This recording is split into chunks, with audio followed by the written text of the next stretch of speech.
আগের মতো ইলেকশন হবে না যে আমি দাঁড়িয়ে থাকলাম আমার সামনে দিয়ে যা খুশি না করতেছে আমার সামনে নট অ্যাকসেপ্টেড। তোমার মাঠের উপর দিয়ে যাবে কিন্তু তোমার সামনে দিয়ে কেউ ভোট ব্যালট বাক্সে হাত দিতে পারবে না। এই দিনের মতো আজকে আমি একটা ডিউটি করার অনেক সময় চাপের মুখে ছিল সম্ভাবনা সেটা আর এলাম না। শুধু একটা জিনিসই প্রয়োজন হবে তোমাদের এই নির্বাচনের ক্ষেত্রে, সেটা হচ্ছে দৃঢ়তা। শক্ত হতে হবে, পড়ে গেলে হবে না। ওখানে সারাদিন ডিউটি করতে হবে, সারাদিন ডিউটি করা খুবই পরিশ্রমে। রাত্রে ভোট করা হবে তখনও জায়গা থাকতে হবে। আর আগের মতো ইলেকশন হবে না যে আমি দাঁড়িয়ে থাকলাম আমার সামনে দিয়ে যা খুশি না করতেছে আমার সামনে দিয়ে ভোট ব্যালট বাক্স নিয়ে চলে যাচ্ছে। Not accepted. তোমার মাঠের উপর দিয়ে যাবে কিন্তু তোমার সামনে দিয়ে কেউ ভোট ব্যালট বাক্স হাত দিতে পারবে না। হবে কেউ হাত দিতে পারবে? অসম্ভব, অসম্ভব। এই জিনিস আনসার কমিটির সদস্যরা একদম সর্বোচ্চ ভাবে জীবনের সকল হুমকি নিয়ে হলো সেটা দেখাবে। কারণ কি সেটা আমাদের জন্য আমানত। কি বুকে বাংলাদেশ আর হাতে বিদেশি? এই যে white plus pro sensitive square.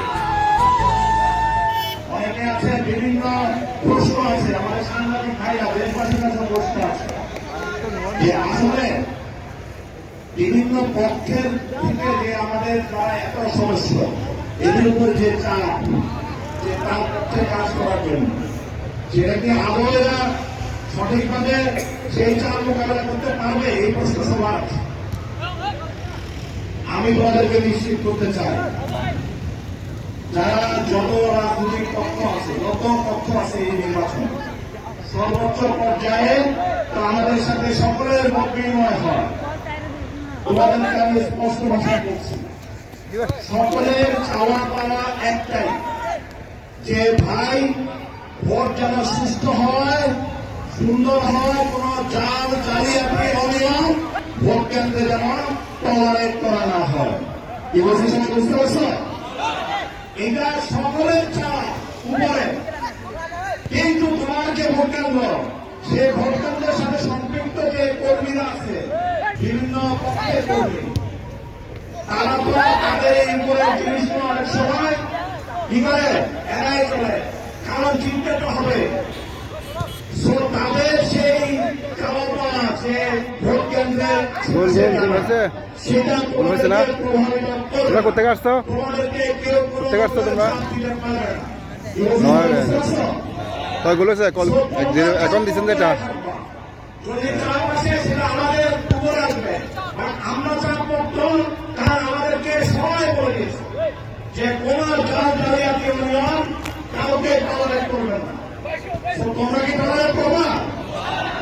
কোন টলারেশন হবে না।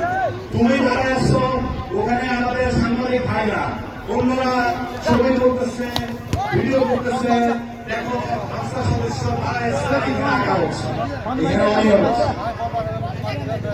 এভিডেন্স কিন্তু থেকে গেল।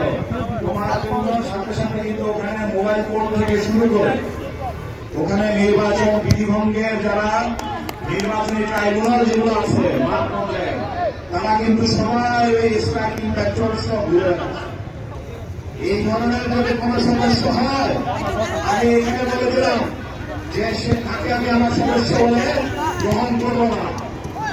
কারণ সে আমার সদস্য হলে বাংলাদেশের মাটি ও মানুষের সাথে এই ধরনের কার্যক্রম করতে পারে না, তাকে তখন আইনের আওতায় যেতে হবে। আমরা কি আমানত রক্ষা করবো না আইনের আওতায় যাবো? আমানত রক্ষা করবো আমরা সবাই ইনশাআল্লাহ।